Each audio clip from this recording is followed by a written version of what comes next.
Alright, so question 2 says, for chapter 7, a 1,000 kilogram car is moving at 15 kilometers an hour. If a 2,000 kilometer truck has 23 times the kinetic energy of the car, how fast is the truck moving?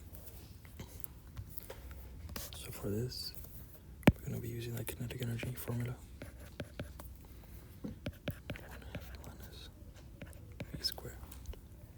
So we're just going to be using this formula twice. And we're going to make it equal the car to the truck. So 23 is times, because it's moving at 23 times.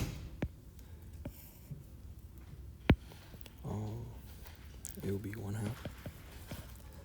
the mass of the car, which is 1,000.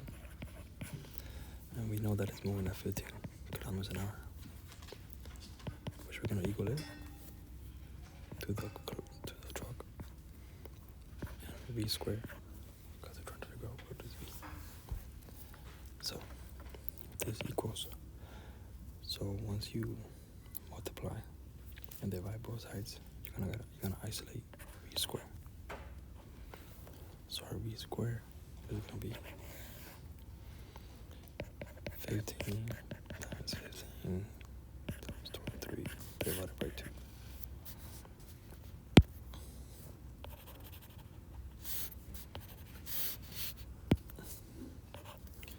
Which comes out to 50.